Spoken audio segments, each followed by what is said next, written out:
नमस्कार दोस्तों, आज की क्लास में अपन पढ़ेंगे मध्यकालीन इतिहास, जो कि सभी राजवंश के बारे में इस टॉपिक पर चर्चा करेंगे। तो शुरू करते हैं आज की क्लास को। सबसे पहले आपके सामने जो क्वेश्चन है वो आपको दिख रहा है, राजपूताना नाम का प्रयोग सर्वप्रथम कब एवं किसने किया था। इस एग्ज़ाम को आपने देख पा रहे हैं, राजस्थान पुलिस कांस्टेबल परीक्षा 2014, LDC और JEE विद्युत डिग्री में, पशु परिचर में, संग्रहालय अध्यक्ष में, CET 10+2 में आदि में इस क्वेश्चन को पूछा गया है। तो आपके लिए मोस्ट इंपोर्टेंट ये क्वेश्चन हो जाता है। चलिए, तो इसके ऑप्शन आपके सामने है। पहला 1800 ईस्वी में जॉर्ज थॉमस ने, बी ऑप्शन है 1890 ईस्वी में विलियम बेंटले ने, तीसरा ऑप्शन है 1922 ईस्वी में सर जॉन ने, और चौथा ऑप्शन है 1902 ईस्वी लॉर्ड कर्जन ने। तो इसका जो सही जवाब हो जाएगा वह हो जाएगा पहला ऑप्शन 1800 ईस्वी जॉर्ज थॉमस ने राजपूताना नाम का प्रयोग सर्वप्रथम किसने किया था तो जॉर्ज थॉमस ने, और कब किया था तो 1800 ईस्वी में। चलिए, तो चलते हैं आगे देखते हैं। अब इसके बारे में कुछ व्याख्या देख लेते हैं। सबसे आपके सामने इसमें व्याख्या आपके सामने है। सर्वप्रथम 1800 ईस्वी में जॉर्ज थॉमस ने राजपूताना में जांज फिरंगी के नाम से प्रसिद्ध है। यह जॉर्ज थॉमस द्वारा राजपूताना नाम का प्रयोग किया था। कर्नल जेम्स टोड ने राजपूताना का इतिहास लिखते समय इसे राजस्थान शब्द क्या दिया था। राजस्थान शब्द किसने दिया था? कर्नल जेम्स टोड शब्द को प्रदेशली संज्ञा 1829 में प्रकाशित कृति annals and antiquities of Rajasthan में। तो जो कर्नल जेम्स टोड की है वो किताब कौन सी है? तो 1829 में प्रकाशित कृति annals and antiquities of Rajasthan में इन्होंने ये संज्ञा दी थी। 1949 ईस्वी से पूर्व राजस्थान नाम से किसी भौगोलिक इकाई का अस्तित्व नहीं था। राजस्थान शब्द प्राचीनतम प्रयोग राजस्थानी आद्यत्य विक्रम संवत 682 में उत्कीर्ण वसंतगढ़ सिरोही के शिलालेख में मिलता है। स्वतंत्रता के बाद इस प्रदेश की विभिन्न रियासतों का एकीकरण हुआ। तो 30 मार्च 1949 ईस्वी को सर्वसम्मति से इसका नाम क्या रख दिया गया? राजस्थान रख दिया गया। और 26 जनवरी 1950 को औपचारिक रूप से इस संपूर्ण भौगोलिक प्रदेश को नाम क्या रख दिया गया? राजस्थान स्वीकार कर लिया गया। तो ये थी इसकी व्याख्या, जो बहुत ही मोस्ट इंपोर्टेंट होने वाली है। आप वीडियो को पॉज करके आराम से इसको पढ़ सकते हैं। चलिए, चलते हैं आगे देखते हैं। नेक्स्ट क्वेश्चन जो आपके सामने आ रहा है वह है, आपके सामने नेक्स्ट क्वेश्चन आ चुका है।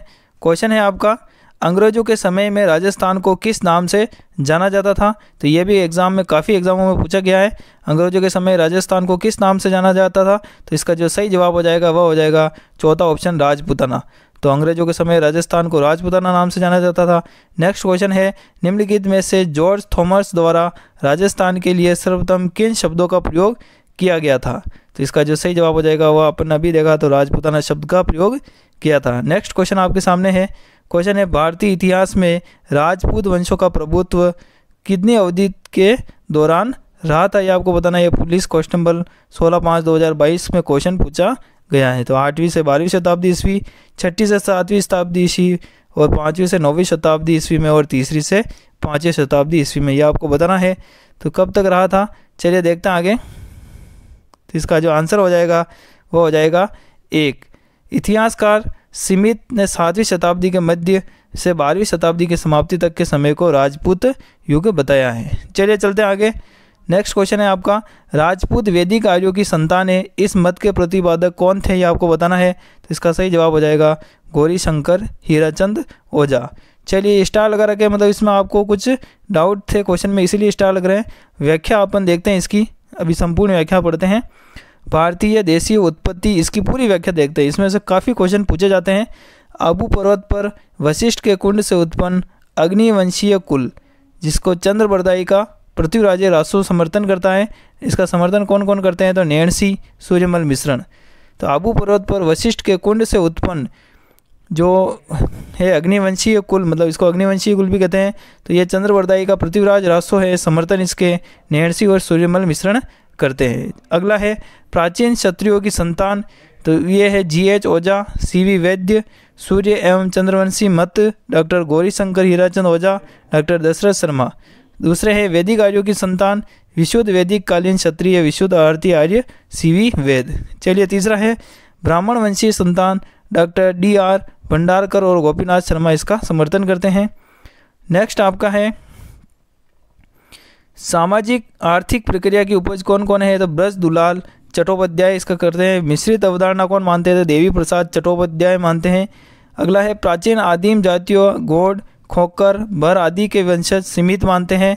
और विदेशियों से उत्पत्ति कौन मानते हैं? तो सक्स सीथियन की संतान colonel James Tod, William Cook और सक्स यूची गुर्जर हुण वी स्मिथ। चलिए इसी तरह आप आगे पूरा देख सकते हैं। गुर्जर वंशी मत doctor DR Bhandarkar, doctor Ishwari Prasad ये गुजरों के श्वेत हुण मानते हैं। चलिए अगला है यूची कुषाण जाति के वंशज कौन मानते हैं? तो अलेक्जेंडर कर्निगम इसको मानते हैं, जो कि कहाँ से प्राप्त हुआ था? ब्रोच गुर्जर ताम्रपत्र 978 ईस्वी के आधार पर कुषाण जाति के वंशज अलेक्जेंडर कर्निगम ने माना है। चलिए अगला क्वेश्चन है, निम्न में से किस इतिहासकार ने राजपूतों को शक अथवा सीथियन जाति के वंशज माना है? जो अपन ने अभी पढ़ा है, तो इसका जो सही जवाब हो जाएगा वो हो जाएगा जेम्स टॉड ने राजपूतों को शक अथवा सीथियन जाति के वंशज माना है। तो अपन ने अभी देखा कि भाई राजपूतों की उत्पत्ति कहाँ से कैसे हुई है, तो इसमें अब पूरा बताया है। आबू पर्वत पर वशिष्ठ के कुंड से उत्पन्न, ये चंद्रबरदाई का पृथ्वीराज रासों में बताया गया है। इसके समर्थन कौन कौन थे? प्राचीन क्षत्रियों की संतान कौन कौन थी? ये सभी ब्राह्मण वंशीय जाति, सामाजिक मिश्रित अवधारणा, ये सब कौन कौन थे? आप वीडियो को पॉज करके आराम से देख सकते हैं। चलिए चलते हैं आगे। चलिए अब आगे चलते हैं। नेक्स्ट क्वेश्चन आपके सामने है, ब्रोच गुर्जर नामक ताम्रपत्र 978 के आधार पर राजपूतों को यूची जाति का वंशज मानते हुए इनका संबंध कुषाण जाति से किसने जोड़ा है? अभी अपन ने अभी पढ़ा है, तो इसका जो आंसर सही हो जाएगा वह हो जाएगा अलेक्जेंडर कर्निगम ने। बहुत ही अच्छा क्वेश्चन था, अभी अपन ने लास्ट में ही पढ़ा था। इसके बाद आगे है क्वेश्चन, अपन पहले व्याख्या देखिए, उसके बाद अपन क्वेश्चन भी देख रहे हैं इसके। राजपूतों को हुणों की संतान किसने बताया है? तो इसका जो सही जवाब हो जाएगा वह हो जाएगा दूसरा ऑप्शन, V.A. स्मिथ ने राजपूतों को हुणों की संतान बताया है। नेक्स्ट क्वेश्चन आपका है, पृथ्वीराज रासो के अनुसार राजपूतों की उत्पत्ति कहाँ से हुई है? तो पृथ्वीराज रासो के अनुसार राजपूतों की उत्पत्ति अग्निकुंड से हुई है, जो चंद्रबरदाई वाला अग्निकुंड अपन ने पढ़ा था। तो चलिए अब ये थे अपन ने इसके कुछ क्वेश्चन देखे। चलते हैं अगली क्या व्याख्या आ रही है आपके सामने, वह देखते हैं। व्याख्या आपके सामने आ रही है, चंद्रबरदाई ने पृथ्वीराज रासो में उल्लेखित किया है कि आबू पर्वत पर एक विशाल अग्निकुंड से गुरु वशिष्ठ एवं विश्वामित्र ने 4 योद्धाओं गुर्जर प्रतिहार, चालुक्य सोलंकी, चाहमार चौहान तथा परमार उत्पन्न किए थे। मोस्ट इंपोर्टेंट आपके सामने ये हो जाते हैं। चलिए एक बार मैं आपको फिर से बता देता हूँ कि भाई व्याख्यापन चंद्रबरदाई ने पृथ्वीराज रासो में उल्लेखित किया है कि आबू पर्वत पर एक विशाल अग्निकुंड से गुरु वशिष्ठ एवं विश्वामित्र ने 4 योद्धाओं जिसमें गुर्जर प्रतिहार, चालुक्य सोलंकी, चाहमार चौहान तथा परमार उत्पन्न किए थे। नेक्स्ट क्वेश्चन आपका है, निम्नलिखित में से किस विद्वान के अनुसार राजपूतों की उत्पत्ति अग्निकुंड से हुई है? यह पशुधन सहायक परीक्षा 2018 में पूछा गया क्वेश्चन है। तो इसकी जो सही जवाब हो जाएगा वह हो जाएगा तीसरा ऑप्शन, कवि चंद्रबरदाई ने। तो किस विद्वान के अनुसार? तो कवि चंद्रबरदाई के विद्वान के अनुसार राजपूतों की उत्पत्ति अग्निकुंड से हुई है, जो कि पृथ्वीराज रासो में उल्लेखित है। चलिए चलते हैं अगला क्वेश्चन की तरफ। नेक्स्ट क्वेश्चन आपका है, कौन सा रासो राजपूतों की उत्पत्ति को अग्निकुंड से संबंधित करता है? यह भी बहुत ही इंपॉर्टेंट है। तो इसका जो सही जवाब हो जाएगा वो हो जाएगा पृथ्वीराज रासो। ये सभी क्वेश्चन मोस्ट इंपॉर्टेंट हो जाते हैं क्योंकि प्रीवियस ईयर के एग्जामों में पूछे गए हैं और आने वाले एग्जामों में कुछ लैंग्वेज चेंज हो सकती है आपके सामने और यही क्वेश्चन आपको पूछे जाएंगे। चलिए नेक्स्ट क्वेश्चन आपका है, निम्न में से किस राजवंश ने अपना उद्गम मिथकीय अग्निकुंड से नहीं जोड़ा है? तो इसका जो सही जवाब हो जाएगा वो हो जाएगा तीसरा ऑप्शन, चंदेल।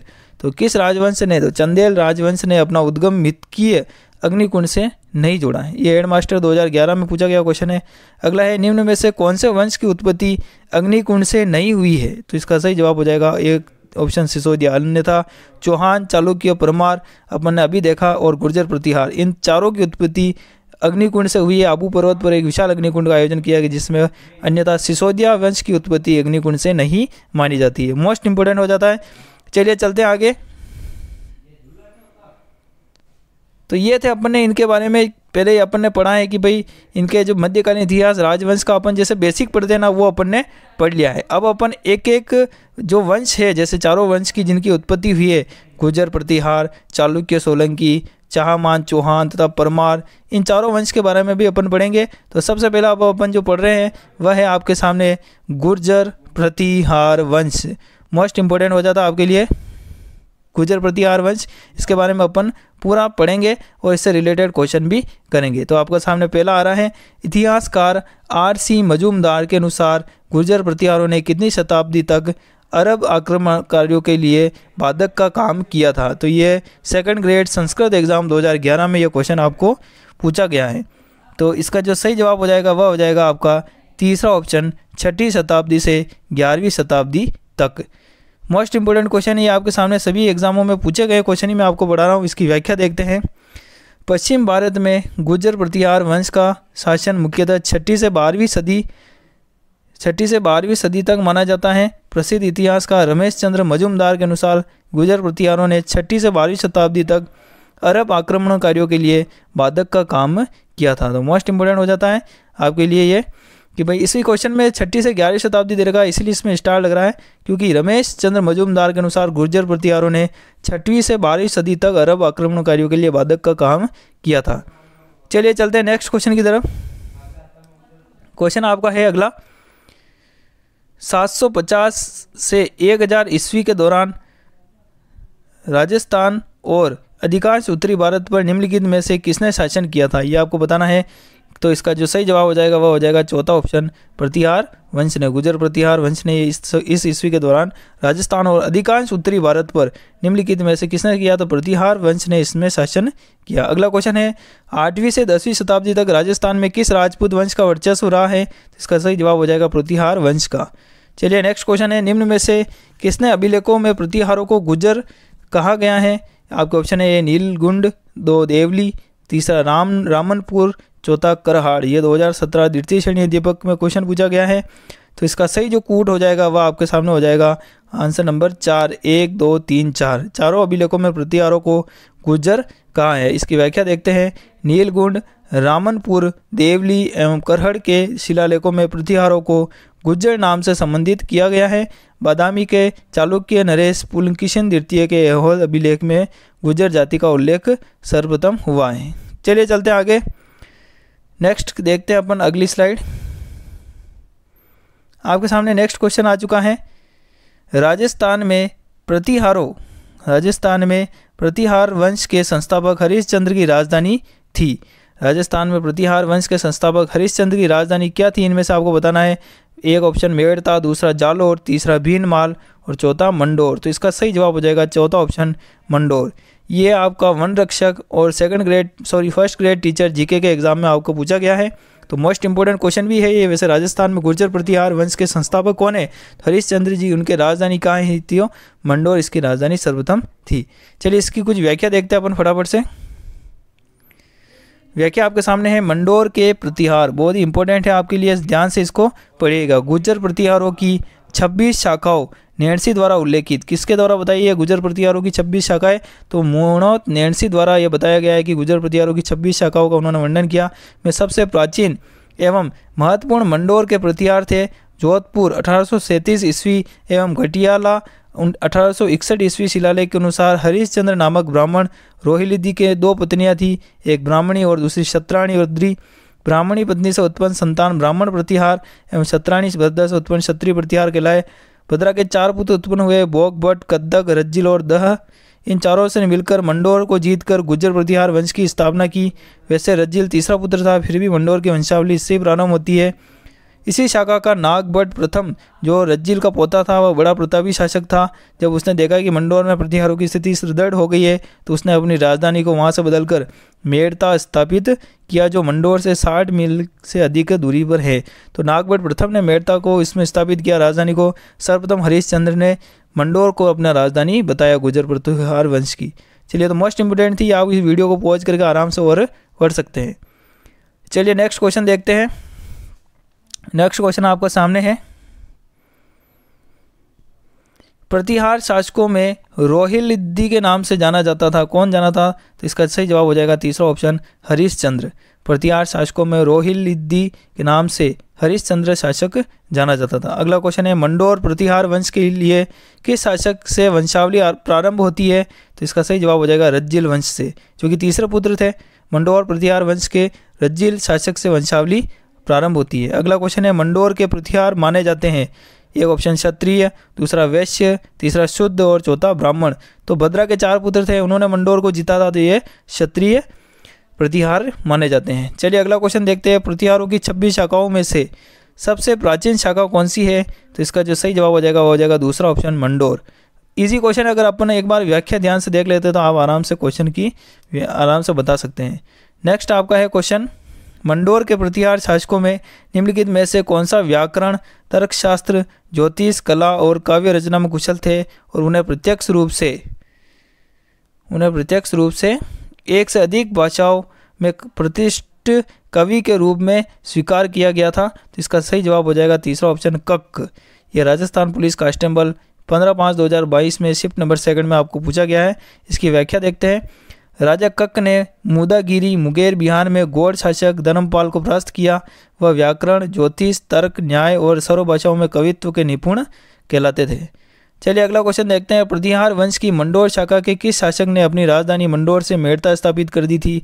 ये काफ़ी एग्जामों में क्वेश्चन पूछा गया है और मोस्ट इंपोर्टेंट क्वेश्चन हो जाता है आपके लिए, इसको आप जरूर याद रखिए कि प्रतिहार वंश की मंडोर शाखा से किस शासक ने अपनी राजधानी को मंडोर से मेड़ता स्थापित कर दिया? तो इसका जो सही जवाब हो जाएगा वह हो जाएगा नागभट्ट प्रथम, तीसरा।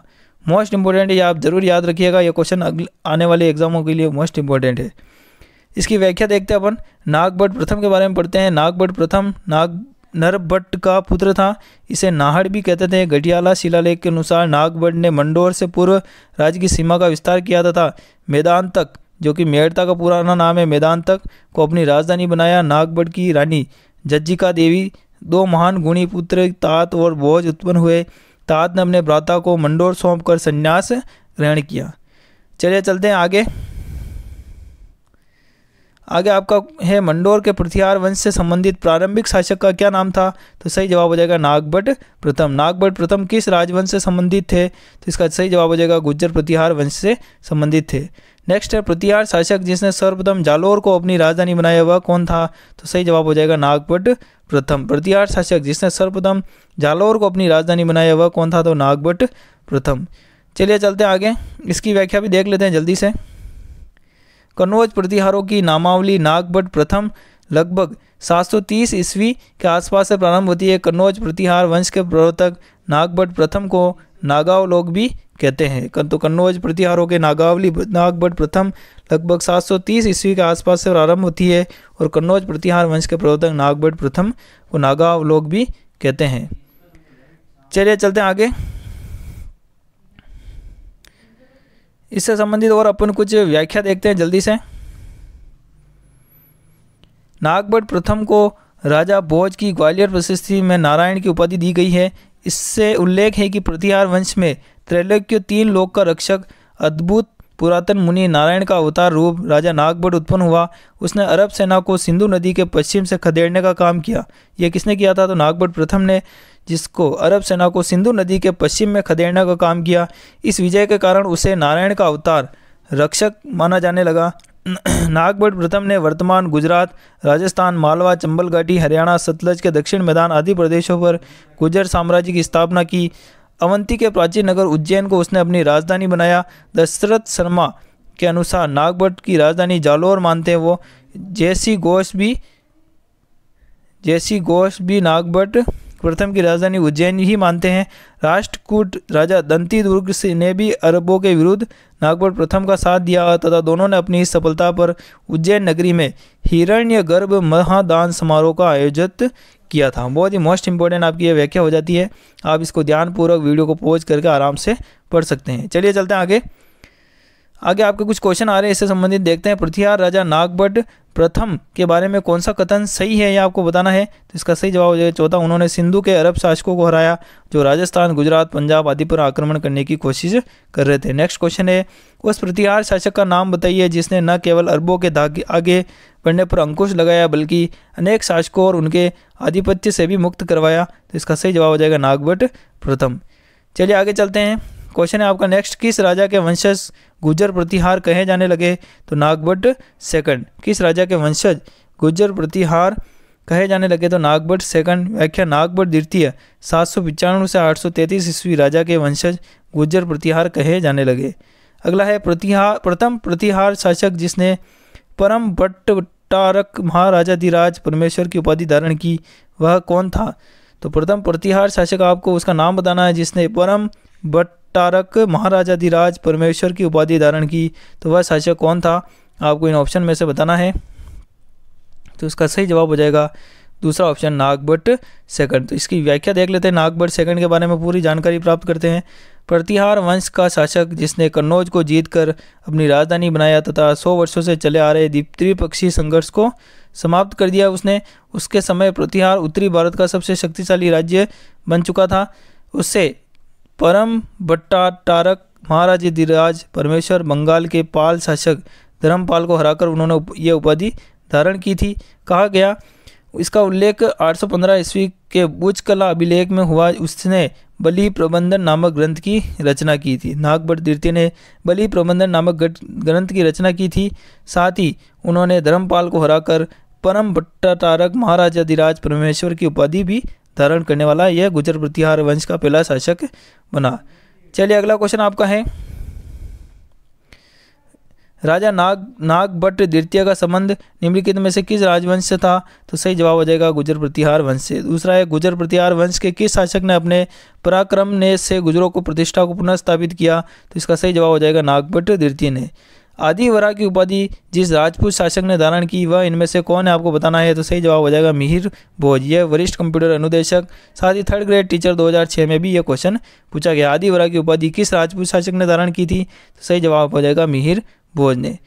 चलिए चलते हैं आगे, इसकी व्याख्या देख लेते हैं जल्दी से। पहले व्याख्या देखते हैं। प्रतिहार शासक मिहिर भोज 836 से 885 ईस्वी में भोज प्रथम प्रवास आदिवरा उपाधियां प्राप्त की और ग्वालियर प्रशस्ति मिहिर भोज प्रथम की देन मानी जाती है। तो एक बार फिर से अपन पढ़ते हैं। प्रतिहार शासक मिहिर भोज जिसका कार्यकाल था 836 से 885 ईस्वी ने भोज प्रथम प्रभास आदिवरा उपाधियां इन्होंने प्राप्त की और ग्वालियर प्रशस्ति मिहिर भोज प्रथम की ही देन कहलाती है। चलिए इससे संबंधित क्वेश्चन है आपके सामने। क्वेश्चन आपका है, किस प्रतिहार राजा के काल में प्रसिद्ध ग्वालियर प्रशस्ति की रचना की गई? तो इसका जो सही जवाब हो जाएगा वो हो जाएगा भोज प्रथम। तो प्रतिहार राजा भोज प्रथम के काल में प्रसिद्ध ग्वालियर प्रशस्ति की रचना की गई। अगला क्वेश्चन है, कौन सी पुस्तक गुर्जर प्रतिहार वंश के मिहिर भोज द्वारा रचित नहीं है? तो इसका सही जवाब हो जाएगा धर्म संग्रह। इसके अलावा श्रृंगार प्रकाश, कृत्यप कल्पतरु और राजा मृदांड इनके गुर्जर प्रतिहार वंश की मिहिर भोज द्वारा रचित ग्रंथ है। इसके अलावा धर्म संग्रह इनका नहीं है। चलिए चलते हैं आगे, नेक्स्ट देखते हैं अपन आगे आपकी व्याख्या और देखते हैं जल्दी से।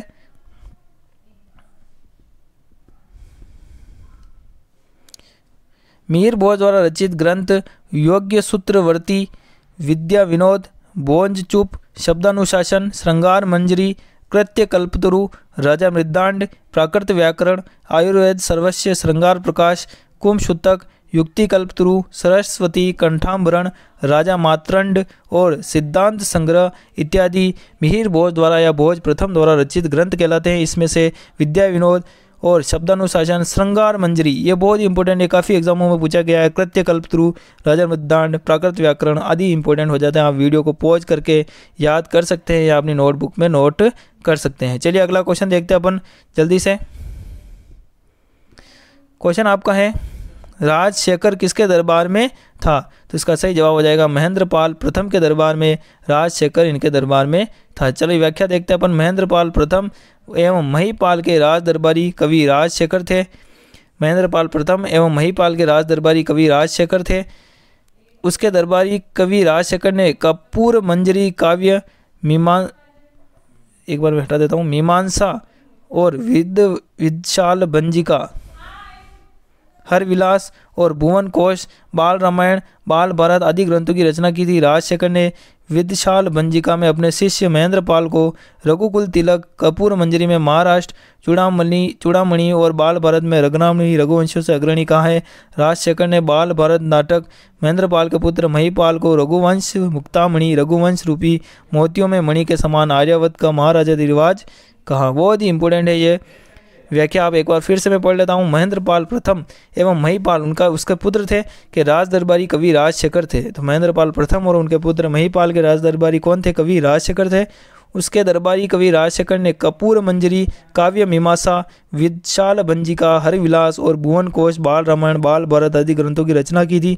राजशेखर ने विशाल भंजिका में अपने शिष्य महेंद्रपाल को रघुकुल तिलक, कपूर मंजरी में महाराष्ट्र चूड़ामणि और बाल भारत में रघु ग्रामीणी रघुवंशियों में अग्रणी कहा। राजशेखर ने बाल भारत नाटक में महेंद्रपाल के पुत्र महिपाल को रघुवंश मुक्तामणि, रघुवंश रूपी मोतियों के मणि के समान व आर्यावत का महाराजा धीराज कहा था। मोस्ट इंपोर्टेंट है, आप जरूर याद करिएगा इसको। चलिए जल्दी से क्वेश्चन देखते हैं।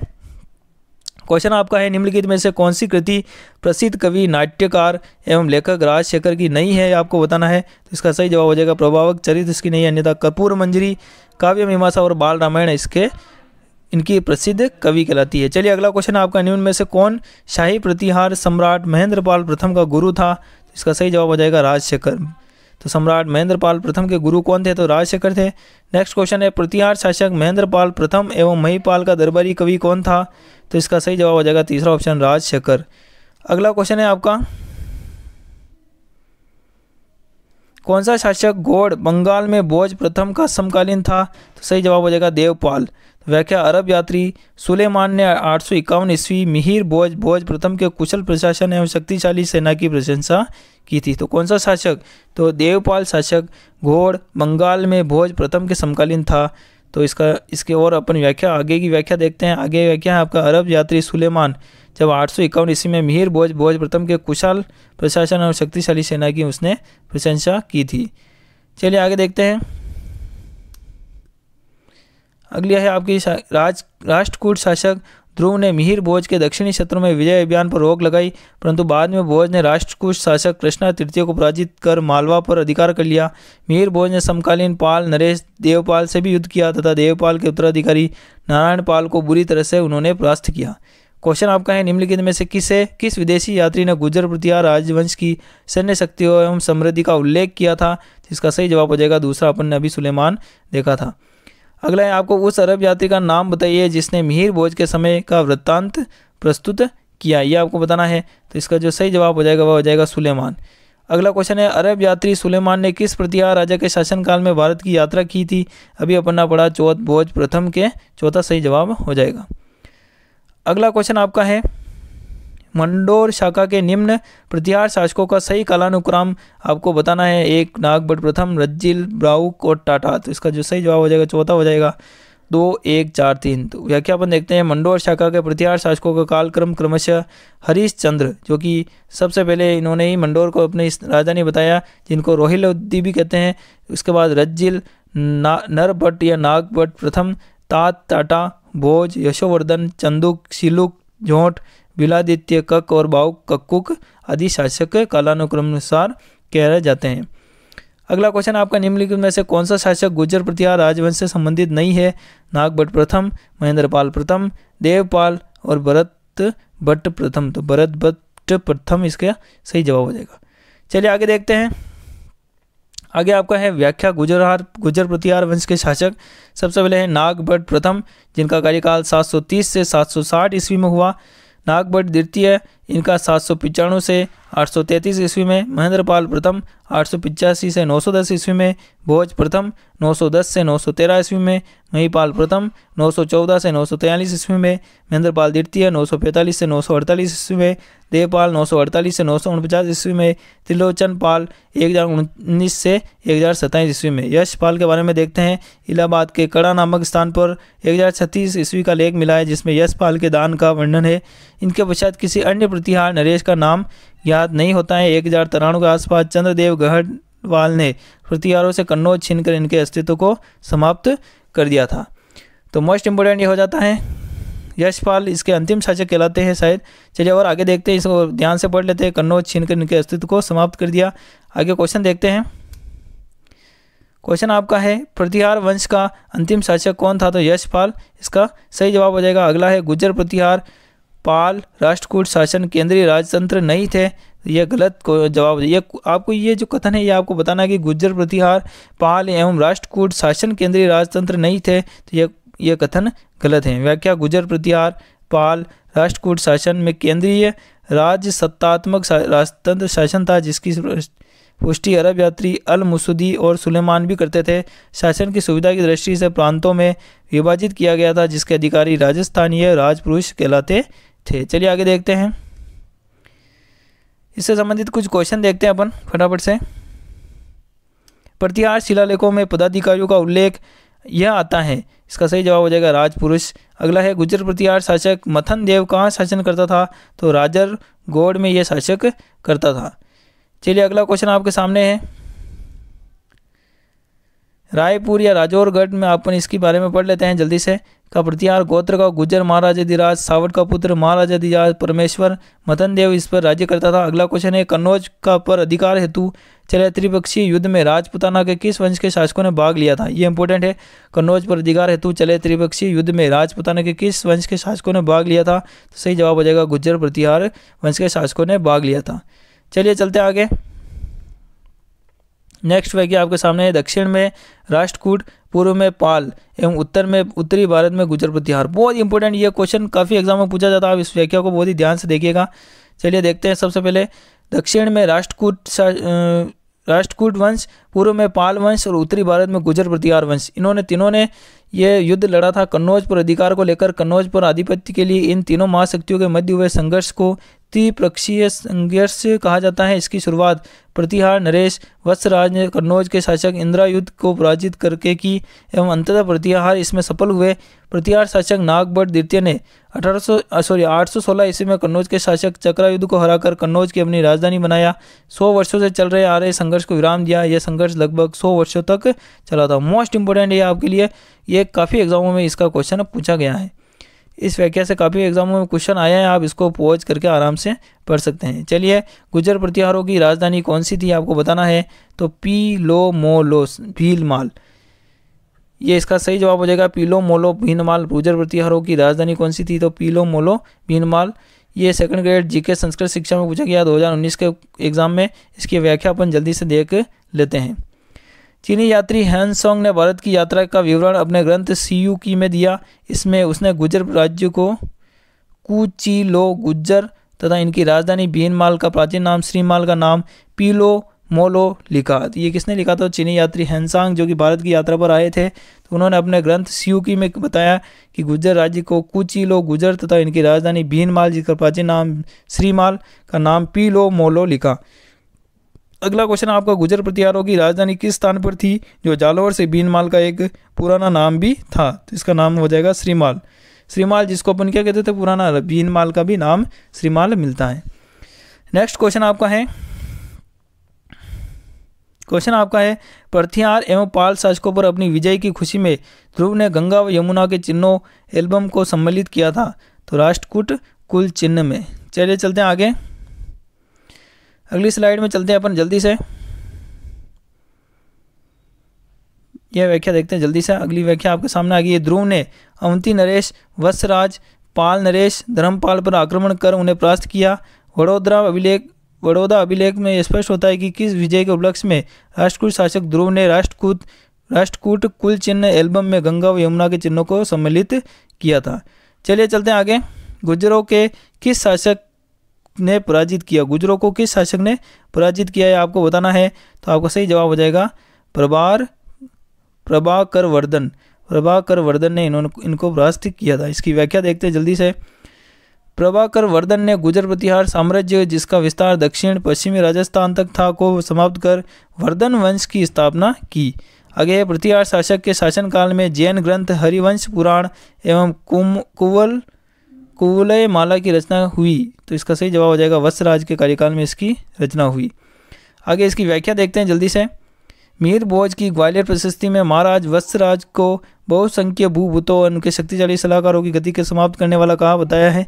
उनके दरबारी जैन मुनि उद्योतन सूरी ने 778 ईस्वी में कुवलय माला ग्रंथ में महाराज वत्सराज को रणहस्तिन कहा। 783 ईस्वी में वरदानपुर में जैन मुनि जिनसेन ने हरिवंश पुराण नामक जैन ग्रंथ की रचना की। त्रिकोणात्मक संघर्ष की शुरुआत गुर्जर प्रतिहार नरेश वत्सराज ने की थी। कन्नौज के शासक इंद्रायुध को परास्त कर कन्नौज पर अधिकार कर लिया, इसलिए वत्सराज को प्रतिहार वंश का वास्तविक संस्थापक माना जाता है। चलिए तो देखते हैं, वह गुर्जर प्रतिहार शासक जिसने रणहस्तिन का विरुद्ध धारण किया था, तो इसका सही जवाब हो जाएगा वत्सराज। मोस्ट इंपोर्टेंट क्वेश्चन है कि वह कौन सा प्रतिहार शासक था जिसने रणहस्तिन का विरुद्ध धारण किया था, तो वत्सराज इसका सही जवाब हो जाएगा। अगला आपका है, जोधपुर के नज़दीक वह एक स्थान जो हिंदू एवं जैन मंदिरों के लिए प्रसिद्ध है एवं जिसका निर्माण 8वीं से 12वीं शताब्दी के बीच गुर्जर प्रतिहार वंश द्वारा किया गया था, ये आपको बताना है। तो चलिए आगे देखते हैं, इसका सही जवाब हो जाएगा दूसरा ऑप्शन ओसिया। इसकी व्याख्या देखते हैं आगे। ओसिया जोधपुर जिला में है। जोधपुर से लगभग 65 किलोमीटर दूर फलोदी मार्ग पर स्थित ओसिया श्वेतांबर जैन मंदिर, ओसवाल समाज की कुल देवी सच्चिका माता का मंदिर, सच्चिका माता का मंदिर तथा सूर्य मंदिर के अलावा कुल 16 मंदिर है, जिसका निर्माण 7वीं से 10वीं शताब्दी के मध्य में गुर्जर प्रतिहारों द्वारा करवाया गया। चलिए चलते हैं आगे। नेक्स्ट आपका है, जोधपुर के ओसिया में मंदिरों का निर्माण किसके द्वारा करवाया गया, तो इसका सही जवाब हो जाएगा गुर्जर प्रतिहारों के द्वारा करवाया गया। ओसिया में महावीर स्वामी को समर्पित जैन मंदिर का निर्माण किस राजा के कार्यकाल में हुआ, तो वत्सराज प्रतिहार के कार्यकाल में हुआ। इसकी व्याख्या देखो आप, ओसिया में महावीर स्वामी को समर्पित जैन मंदिर, ओसिया में महावीर स्वामी को समर्पित जैन मंदिर का निर्माण वत्सराज प्रथम प्रतिहार ने करवाया था। चलिए अगला है आपके सामने, निम्न में से कौन सा शासक जालोर के चौहान वंश से संबंधित नहीं था। आपके ऑप्शन है ए वत्सराज, दूसरा कीर्तिपाल, तीसरा समय सिंह, चौथा उदय सिंह। तो इसका सही जवाब हो जाएगा एक ऑप्शन वत्सराज। तो वत्सराज शासक जालोर के चौहान वंश से संबंधित नहीं था। व्याख्या, वत्सराज गुर्जर प्रतिहार वंश का प्रतापी शासक हुआ। उसने मांडी वंश को पराजित किया था तथा बंगाल के धर्मपाल को भी पराजित किया। वत्सराज को रणहस्तिन भी कहा गया है। तो अब ये था अपन गुर्जर प्रतिहार वंश के बारे में अपन संपूर्ण जानकारी प्राप्त कर ली है। मोस्ट इंपोर्टेंट PYQ को क्वेश्चन को पढ़ते गए, साथ ही उसकी व्याख्या भी अपन ने की है। आगे आने वाली कल की क्लास में अपन देखेंगे अब चौहान वंश। तो आपको ये क्लास कैसी लगी, आप सेशन के ख़त्म होने पर कमेंट में बता सकते हैं। साथ ही कोई डाउट हो या कुछ भी क्वेश्चन पूछना हो तो भी आप कमेंट के माध्यम से मुझे पूछ सकते हैं। नेक्स्ट क्लास में अपन पढ़ेंगे चौहान वंश। तो ये क्लास आपको कैसी लगी आप बताइए, और चौहान वंश को पढ़ने के लिए कौन कौन तैयार है ये भी आप कमेंट में ज़रूर बताइए। तो मिलते हैं अगली क्लास में राजस्थान की किसी और चौहान वंश की क्लास में या किसी और राजस्थान की और किसी नेक्स्ट क्लास में। तब तक के लिए जुड़े रहिए आप JBN एजुकेशन यूट्यूब चैनल पर। अगर आप इस वीडियो के माध्यम से JBN एजुकेशन यूट्यूब चैनल पर पहली बार जुड़े हैं तो आप चैनल को तुरंत सब्सक्राइब कर लीजिए। साथ ही पास में बेल आइकन को प्रेस करें ताकि मोस्ट इंपोर्टेंट वीडियो अपडेट सबसे पहले आपके मोबाइल पर आपको मिल सके। तो अगली क्लास में मिलते हैं, तब तक के लिए आप जुड़ जाइए JBN एजुकेशन यूट्यूब चैनल पर। आप रीट मेंस 2026 के लिए लेवल 1 और लेवल 2 के विद्यार्थी इस चैनल के माध्यम से जुड़ सकते हैं। साथ ही वीडियो के एग्ज़ाम के लिए भी आप जुड़िए ताकि राजस्थान का GK, साइंस के क्वेश्चन आदि आपको PYQ क्वेश्चन के रूप में मिलते रहेंगे। नेक्स्ट क्लास में मिलते हैं, तब तक के लिए जय हिंद, जय भारत, वंदे मातरम।